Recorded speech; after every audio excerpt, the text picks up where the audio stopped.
Did you know that despite making up 50% of sellers, women hold just 30% of the sales leadership roles? It's not a pipeline problem. That's a promotion problem. Welcome to the Women in Sales Leadership podcast, where we make the new rules of success for high-performing women in sales. And I'm your host, Amy Evans, sales leader turned executive coach. After 25 years in the trenches at Salesforce, EDP, and startups, I now help ambitious sales managers step into second-line leadership roles. If you are ready to lead with authority, earn what you're worth, and make a bigger impact, you are in the right place. Click follow so the next episode will be waiting for you. Welcome back to Women in Sales Leadership. I'm your host, Amy Evans, and I'm so glad that you are here today listening. Wow. It is already the end of January. Can you believe it? I can't believe it. I can't believe it. You know, all that energy that we had at maybe Jan 1 and coming off the holidays of I'm going to do this, I'm going to do that. This year's going to be different. And here's all the stuff that I'm going to do. And then bam, I don't know about you. Maybe you just got off to the races and we're starting like a rocket ship. I hope so. But if you're anything like me, the reality is you're faced with, life started to happen in the face of all of the things that start to occur, like being shot out of a cannon into a brand new year, coming off of 2 weeks of time off, which I'm so grateful for. And if you were lucky enough to have 2 weeks off too, but whoa, like vacation hangover. And now it's time. Now it's time to revisit what you started with. New Year resolutions, I'm not a believer in them. I like goals. And I bet you do too, SMART goals. And if you've done the work in some of the conversations that we've had up to this point, you already know how you feel on Sundays walking into your work week. Whether you are working for a company, whether you're working for yourself, or, anything in between that you might have going on in your life. And you likely have a sense that this year is your year. You want it to be different. And the only thing that I have learned, I've learned a lot of things. There's not just this one, but the one that relates to this is nothing changes if nothing changes. Ugh, God, I know it stinks because it means you have to actually do something. But the truth is you aren't afraid of doing things. You're here because you're a doer. You make shit happen. You get stuff done every single day. And when it comes to yourself though, and what you want for your life, sometimes you take a back seat. Not today, not in today's conversation. This one is for you. So much is going on in our heads at all times with regard to what's happening in our lives and where do we want to take ourselves. And this moment is for you right now in this conversation to get 4 things. 4 things. By the end of this conversation today, you are going to have 4 foundational pillars of your 2026 plan. Your 2026 plan. And that plan is forward motion, forward progression. You aren't here. My nose itches for a second. You aren't here because you want to stay put and stay still. You like to grow. And you like to grow. You like to learn. You're an achiever. And this can all happen for you this year. It's not too late just because it's the end of January. Who cares? So what I'm going to give you is the 4 foundational pillars of your 2026 plan to get where you want to go. To get where you want to go. To get where you want to go in your career. To get where you want to go in your business. To get where you want to go in whatever dream it is that you are pursuing, that you want to make happen. We greatly underestimate what we can get done in a 12-month period. And here we are, still at the beginning. And so let's begin. This is your year. This is the kind of year where you can take your business, you can take your earnings from $250,000 a year, $300K a year, to $500,000, $1 million or more. You can do this in this year. And it comes down to these 4 foundational pillars of effective transformation and transitions. Anytime you're making a change, whether it's a promotion, a new role that you want, you're growing your business, there has to be these foundational changes that happen. And what's great is that there are only 4 of them. You can do them. And the reason I know you can do them is you've done them before. You've done them before. You have been, think about it, in other places in your life, along your journey, you've had to really make big changes to get where you are. You've had to face down fear. You've had to face down doubt. You've had to face down obstacles and challenge and difficulty. So you're used to this stuff. This is your game that you play.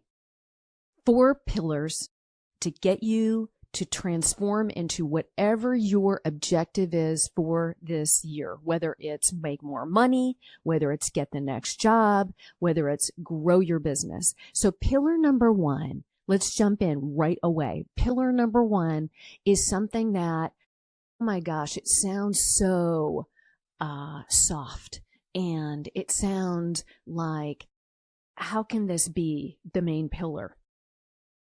When you hear me talk about it, it's everything. It's everything. Everything begins with one place and one place only, and that is your identity. So pillar number 1 is an identity shift from where you are now and who you're being right now. And who you're being right now is not wrong or bad. Who you're being right now has done a lot of badassery and amazing things to get you to this point, okay? You are here to grow. And so to get to the place where you want to grow, you do engage in an identity shift. What the hell does that mean, Amy? What am I talking about? I can hear you say, like, how do I change my identity? I don't know. Let me tell you. So this core issue isn't I'll tell you what's not holding you back. I'll tell you what's not been preventing you from moving forward, and that is your capability.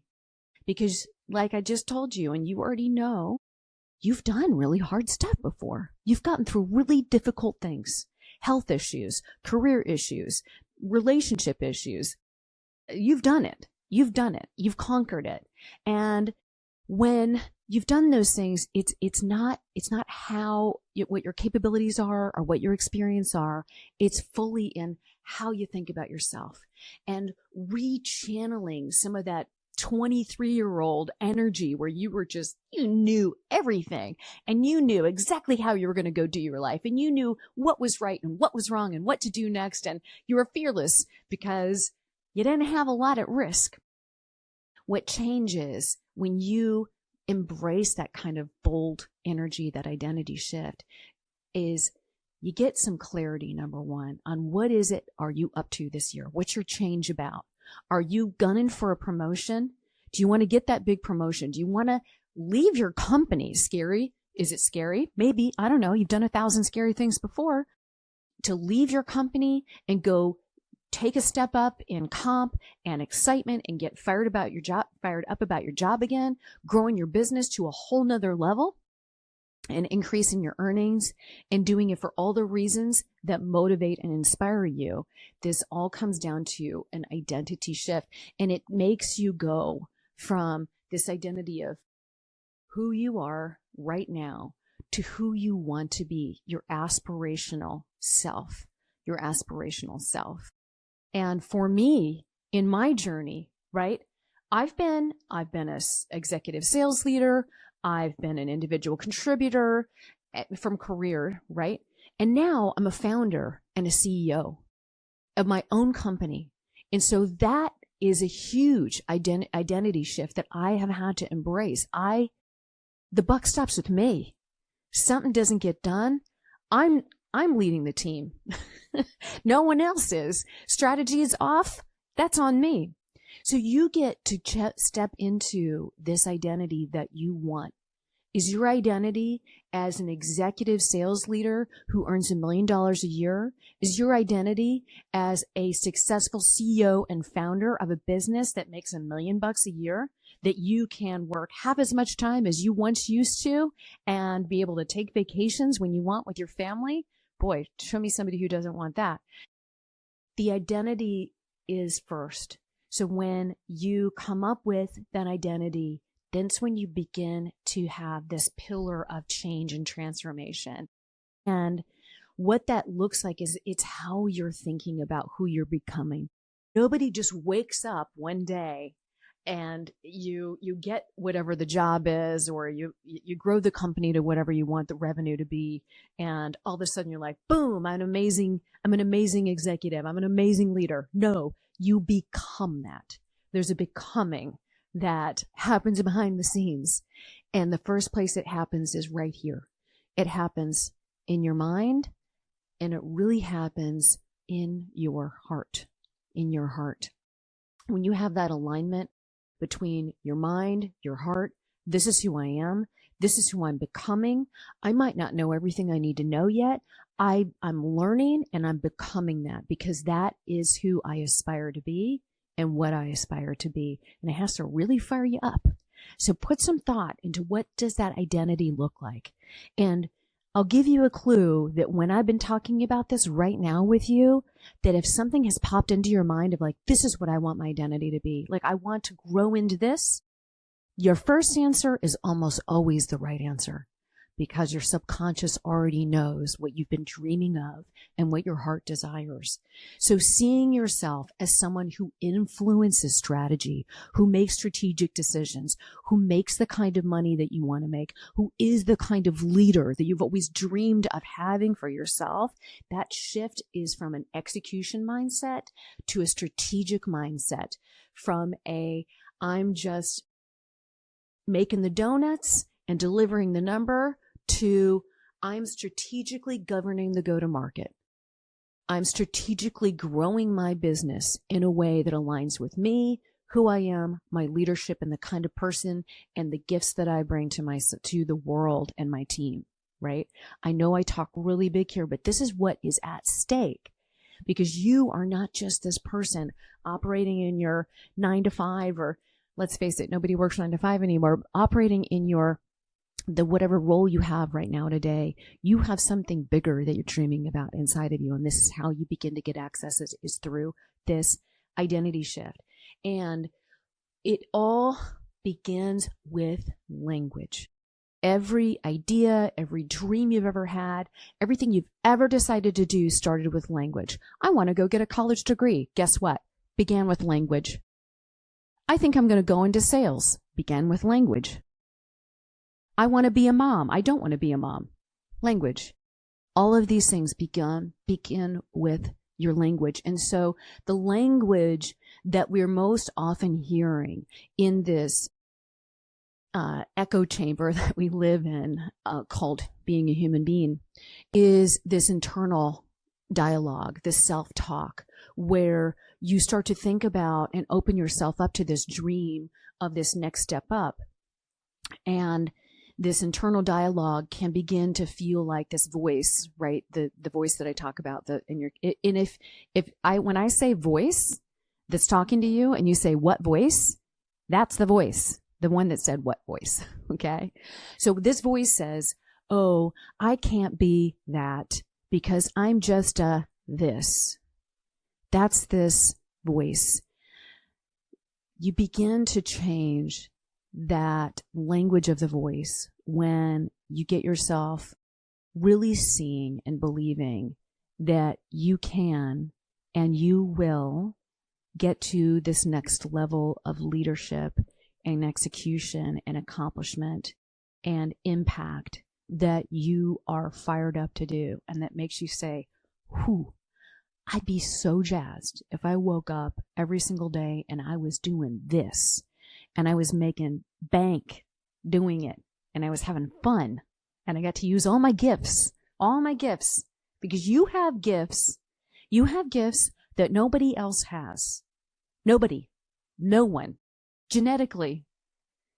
I don't know, I'm not a geneticist, but I did study genetics, and I don't know if twins count or not. So somebody would have to tell me that. But there's nobody else that's really like you, that's had your lived experience, that has your special sauce that you bring to the situation. So being able to audit how you're talking to yourself and recognizing where you begin to have the opportunity to make more strategic impact in what you're doing right now today, right now, next week, the week following that, this quarter?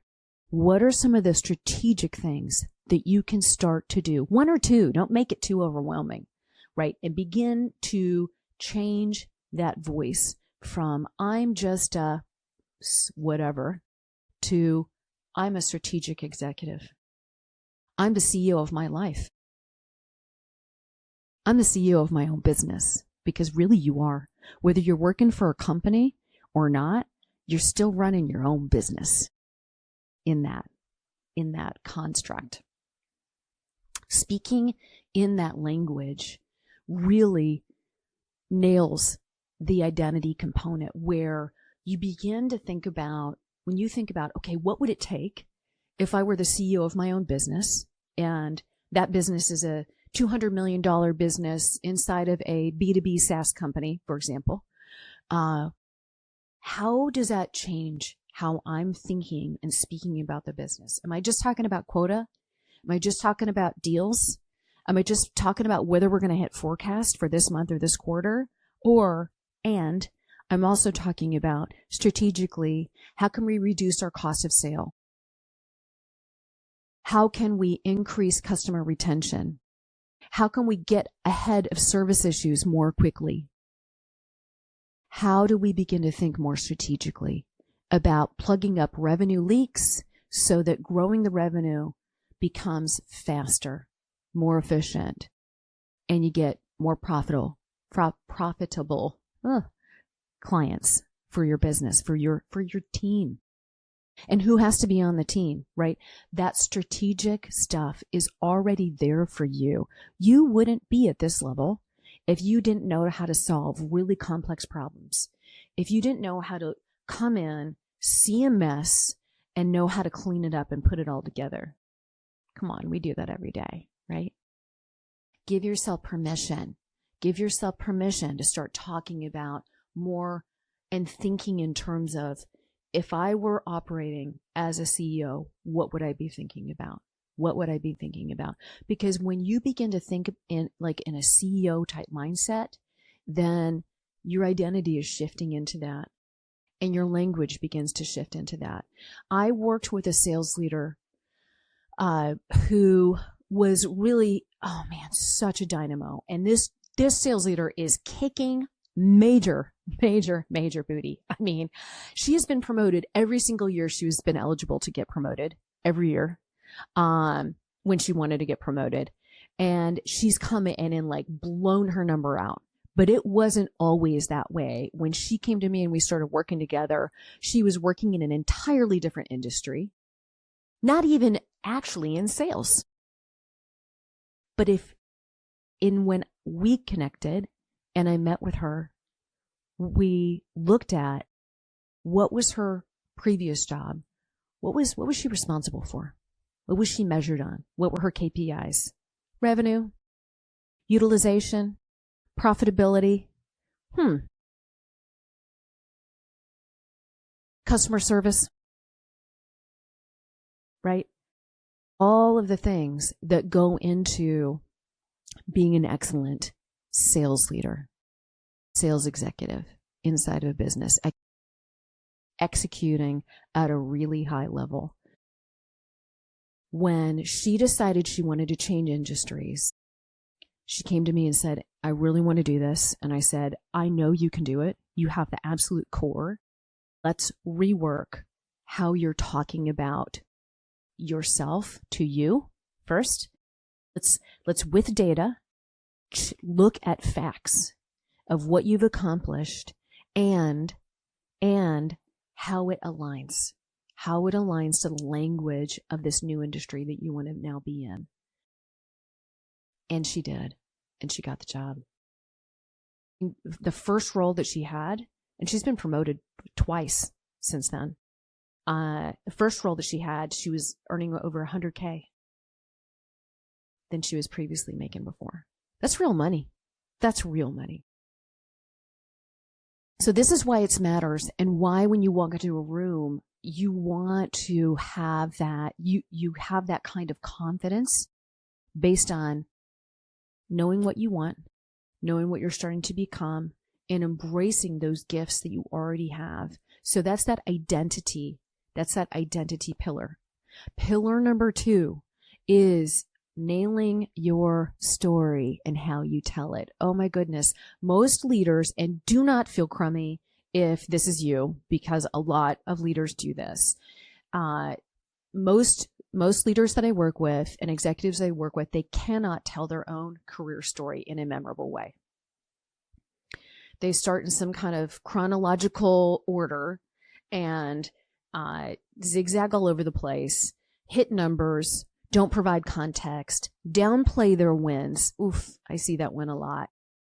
Use language like we instead of I, because I know you are all about the team. I get it. But using language like we instead of I does not help you. And doing things like listing responsibilities instead of highlighting the impact that you made. The framework that you use to get access to career stories, like your story, what have you done, is to not look at your career story as your resume. Your resume is your resume, okay? A career story is exactly that. It's the story that connects the dots between the impacts that you've made and the experiences you've had and what that executive that you're talking to is trying to achieve. What do they want? What do they want? How do you give them what they want, what they're looking for, by way of this is what you did before? There's a way to do this where you tell your story and try it. Like, try telling your story. Like, how would you tell your story? Someone said, tell me your story. Try it. If you want to do it in a super non-threatening way, like get out your voice memo app on your phone and just do it. Do not practice. Don't feel the need to be perfect, because it won't be. And just say, how do I tell my story, your career story, and start to tell it. Record yourself and listen to it back. Okay. You'll already know some of the things you need to adjust there. What makes a difference is when you actually have rehearsed it. When you can tell people what you do, what impact you bring, what are the outcomes that you deliver, regardless of which conversation you're in. Are you in a promotion conversation? Are you in an interview conversation? Are you in a sales conversation? Why should somebody buy your XYZ? Your ability to deliver the why they should buy you, because they all buy us first before they buy anything. So why should they buy you is this 90-second elevator pitch. So if you record yourself telling your story, you could choose to, just saying, an option you could choose to do is take that recording. There's a way to look it up how to do this, but then you take the transcript of that recording, load it up into your friendly AI tool, and ask it to help you rework your story, or ask it to interview you to get deeper into what your story is.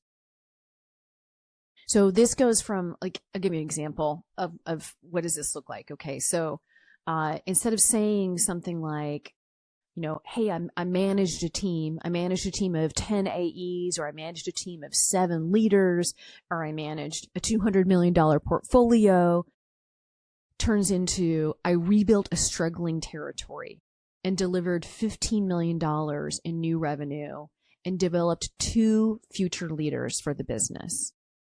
So that transition between I managed something to here was the impact that I delivered.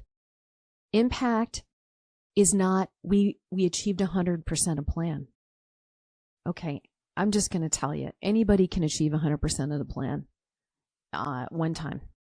Bluebirds, come on, you all know it. Sometimes you just get lucky. What's more impactful is when you showed up and it was a disaster and a dumpster fire, and you cleaned it up and had like a crummy experience or bad results and turned them into great results. Or the reason that you got to 100% was at the beginning of the year, the team did not have a shot at making the number, and you did 2 or 3 things that really made a big difference. It's the story behind the result that differentiates you.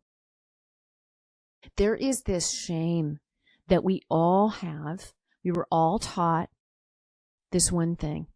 Do not brag about yourself. It's not polite. It's not polite to brag. And, oh, come on. We all know those leaders who don't shut up about themselves, and it's not cool. Nobody likes that, right? However, there is a way to state facts and achievements of what you have actually accomplished without it feeling, without it feeling like bragging. Now, some of it is you got to get access to the, that part of yourself. It's like damn proud of what you've done in your career, and you should be, because people don't get to play at this game at this level unless you've delivered the goods again and again. You just don't. And just because you've done it over and over again and you make it look like not hard doesn't mean that you shouldn't talk about the achievements and the facts of those achievements. And those facts are not bragging. They're not bragging at all.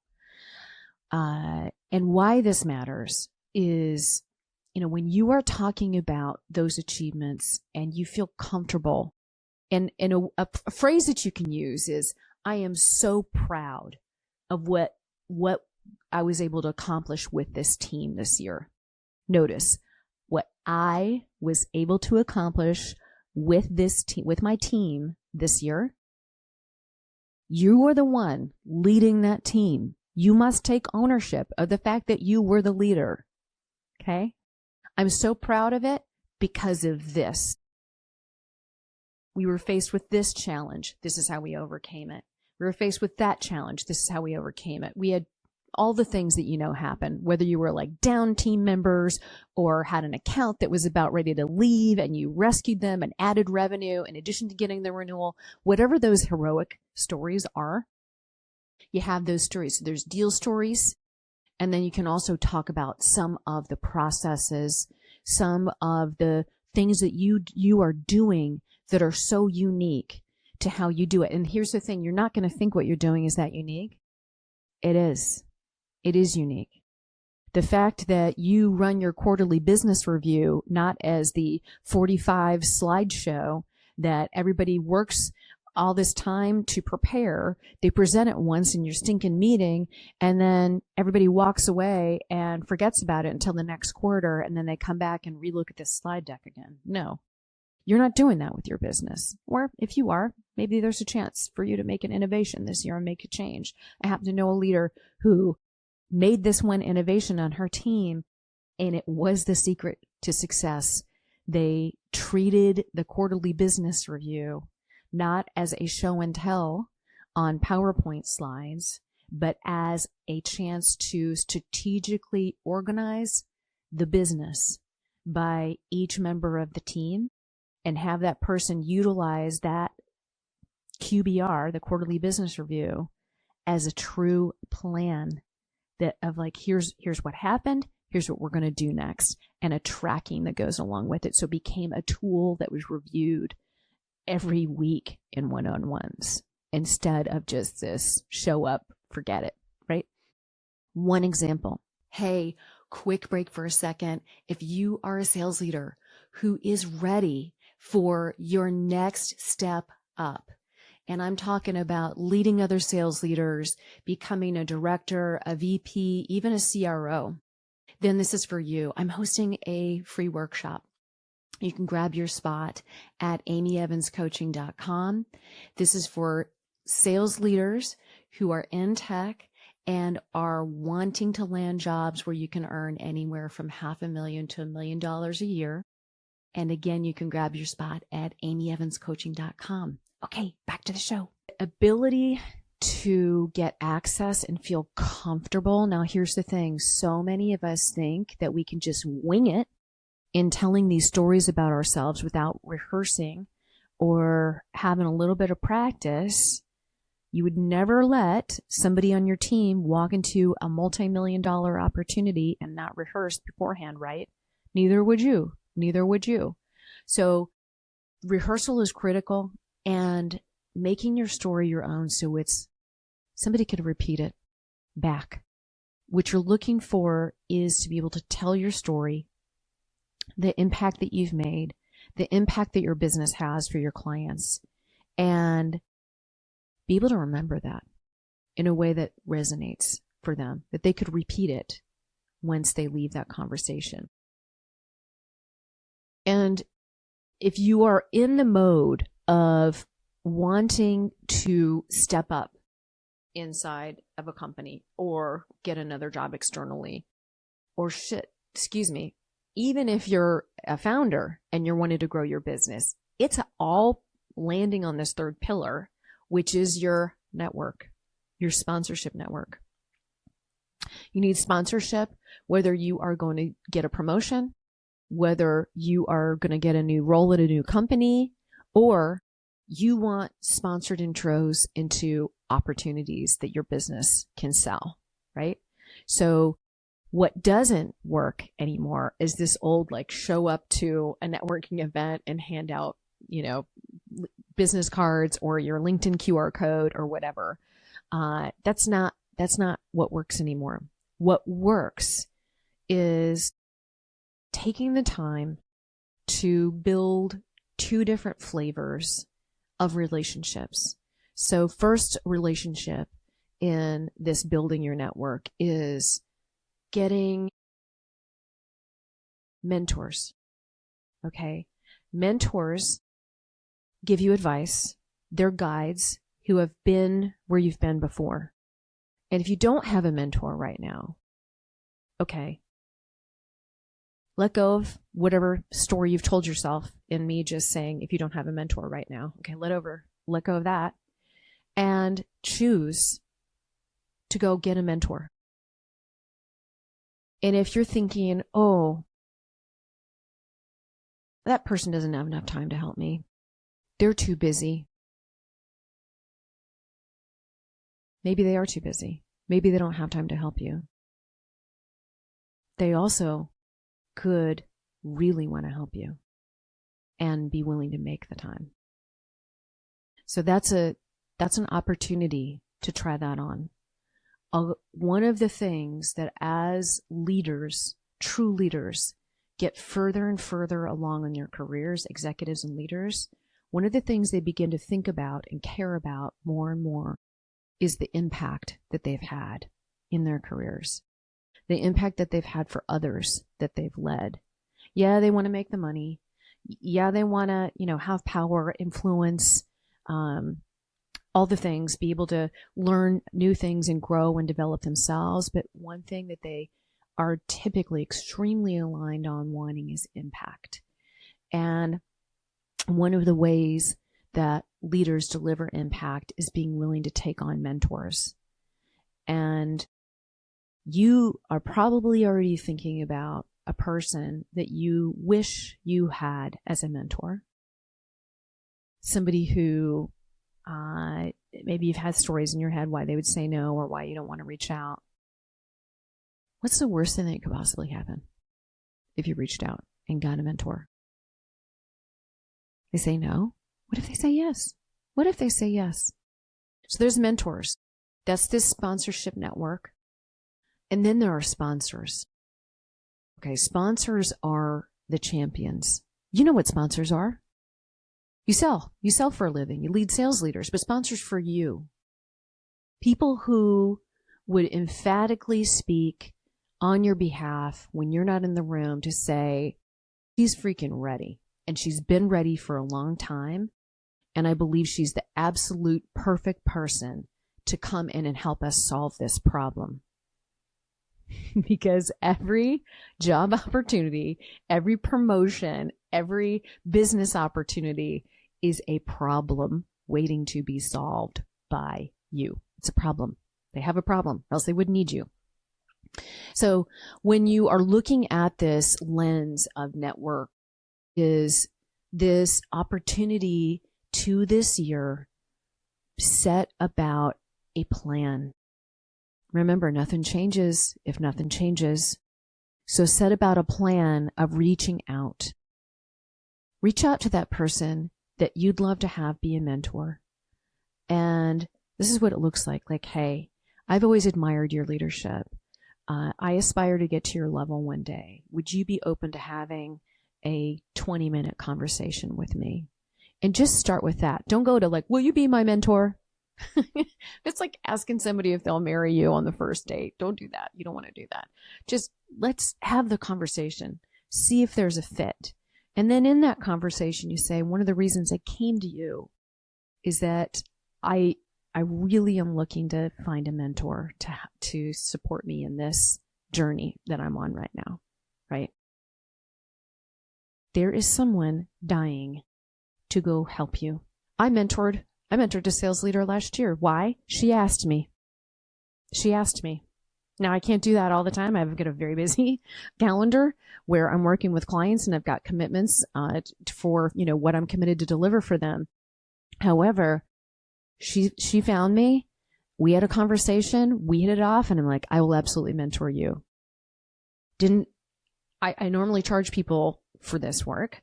Didn't charge her a dime. Meantime, she got a promotion while we were working together. I mentored her through getting a promotion, and she changed companies and she got a raise about 40 grand in the process. So you'd be surprised at how many people are out there dying, but sponsors are different. So sponsors are, right, these multiple layers of champions. Think about all the areas of the business that you touch right now today, every area. And if you're not inside of a company and you think about your business that you're running, think about all of the parts in the community where your customers influenced, right? Who do they trust besides friends and family, which is definitely on the list, but who else, what other professionals can you connect with that could help sponsor you into opportunities, sponsor you into relationships?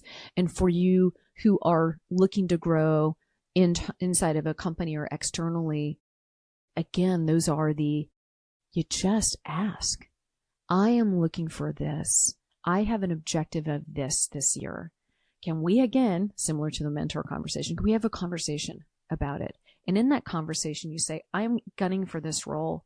Or, if you feel like you're open to, if you feel like you can share that you're going to do a confidential job search, that's fine. You also could just say, I'm looking to grow my career. I really would love to have your endorsement.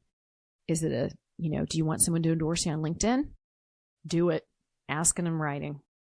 I mean, I can't think of a better way that's going to live with you and follow you everywhere in your profile.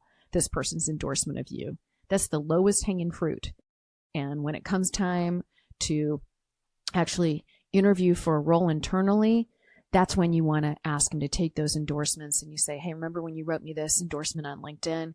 Can you shoot it via Slack message or email or whatever the mode is inside your company to the people who have to see it on your behalf, right? You get this swell of sponsorship, just like you wouldn't single thread a decision inside of a buying opportunity. You don't want to single thread that for your sponsorship.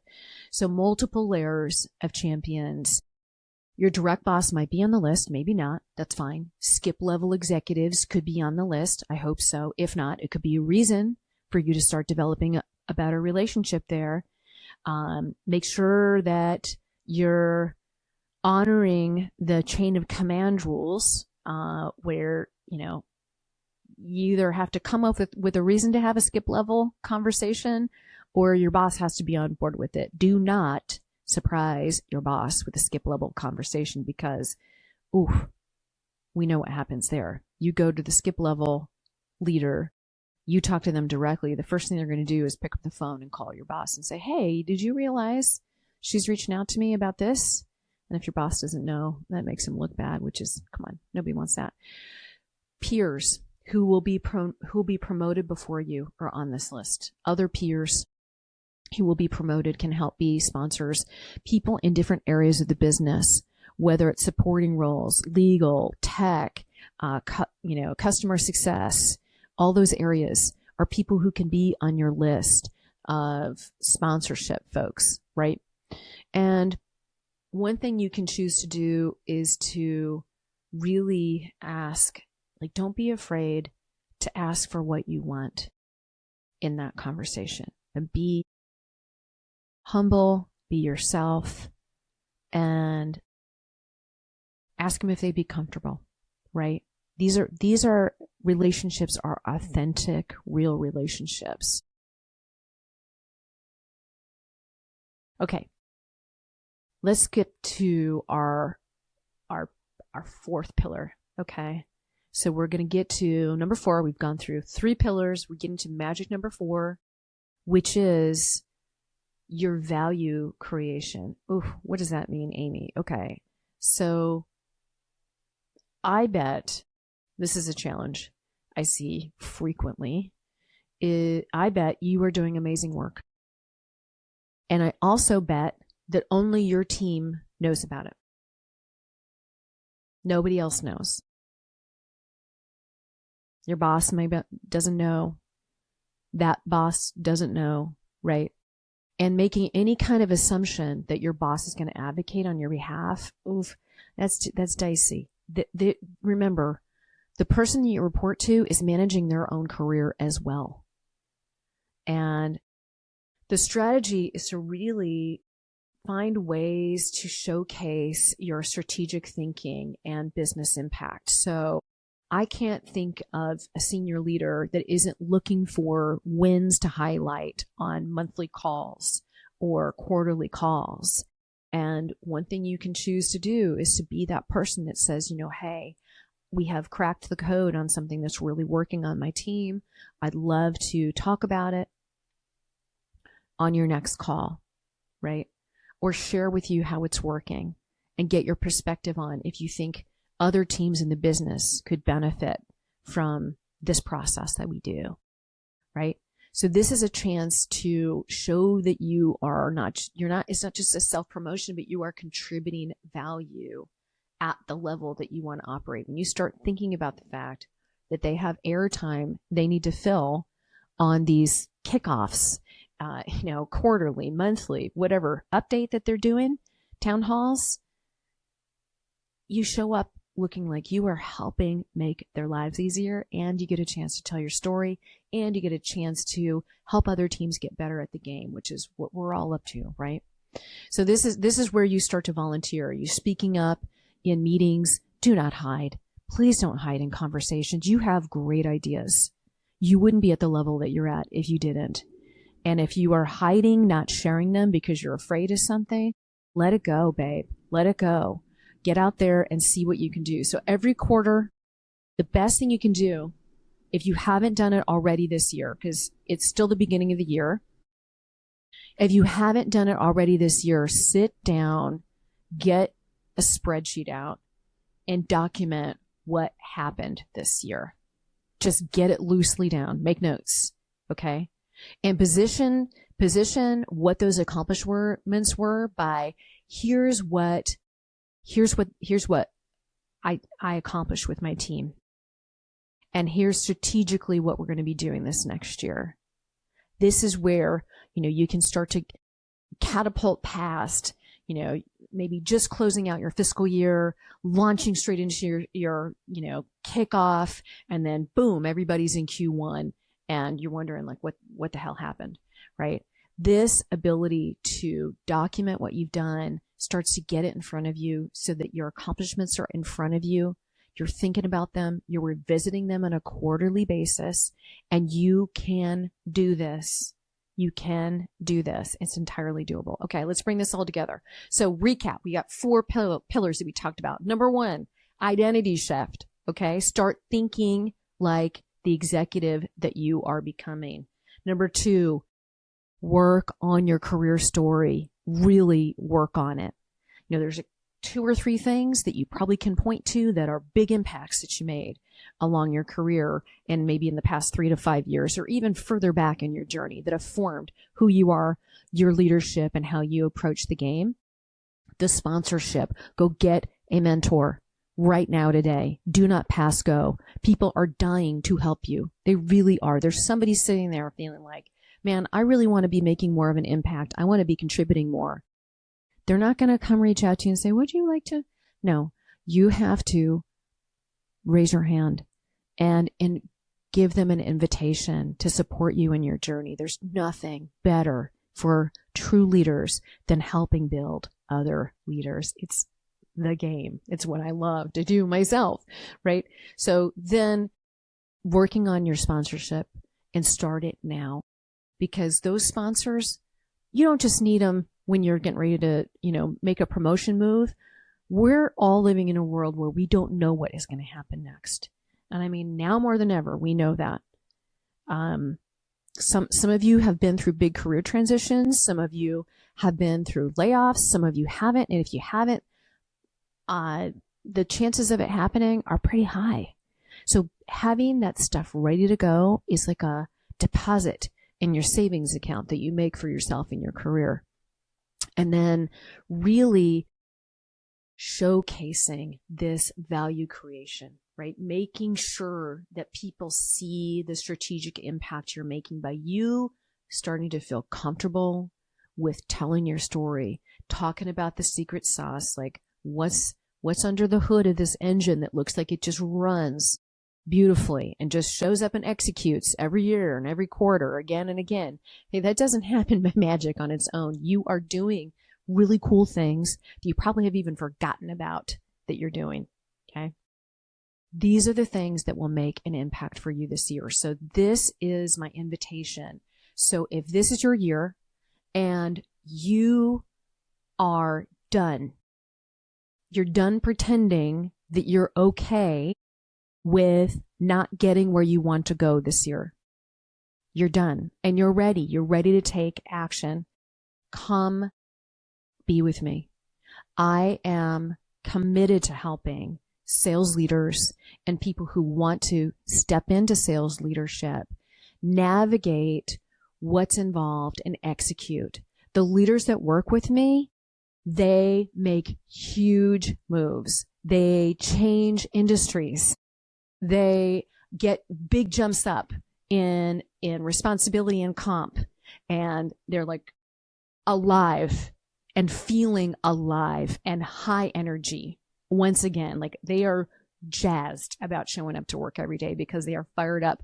They aren't doing the thing that they don't love anymore. Like they get a chance to really enjoy their work again and be inspired and activated and energized by it, because you deserve that for yourself. So if you want help in building and executing this plan, that's exactly what I do. I have a program called Unlocked Executive Sales Leadership, where I help sales leaders nail their executive mindset, their career story, their sponsorship network, the visibility strategy, and give them the coaching and accountability that goes along with actually getting it done this year, instead of looking back next January, looking back and wishing you'd started sooner, right? This is your chance. This is your opportunity now. So if you want to chat with me, I am here for you all the time. I put on a monthly workshop. You can grab my workshop at amyevanscoaching.com. Again, that's amyevanscoaching.com. Or I am on LinkedIn and can find me at linkedin.com/in/A Lynn Evans. And if you just Google A Lynn Evans, or Google, what do you mean? Well, I guess you can Google inside LinkedIn. Whatever. Turn of phrase. You know what I mean. Find me on LinkedIn. That's where I am. The last thing I'm going to give you is, this is your year. You can make this your year. You are in control of your life. You really are. You're in control of a lot. And it's time to take action. It really is. That's the only thing that's ever saved you from stress. It's the only thing that's ever gotten you to where you are and the results that you want for yourself and your life. And if you are into and up to building an actual plan and building it every single week, you can do that, because you are a person who executes and you do what you say you're going to do with the highest integrity. Go be the leader you know you are. Thank you so much for listening. And if you know a friend who needs to hear this message today, please take a second and forward it to them.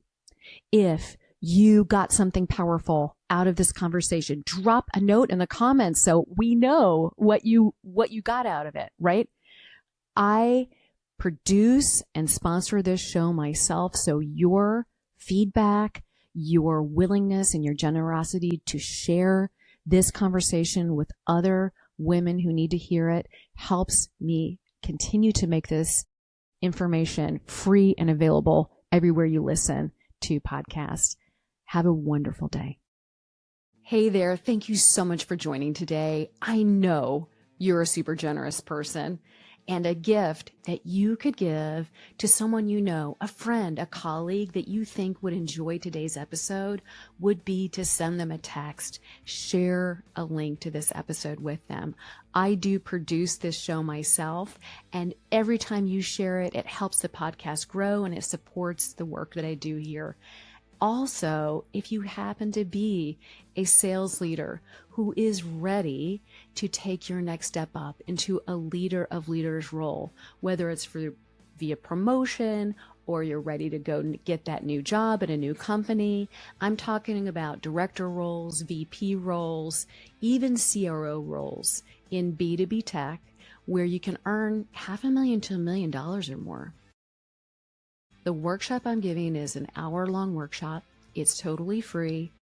You'll learn the process that I teach my clients on how to effectively position themselves, effectively network, and own their executive presence so they can land the job and get hired and promoted into these big sales leadership roles in B2B tech. If this sounds like you, come grab your spot. It's waiting for you at my website, amyevanscoaching.com, where you can unlock what's next for you.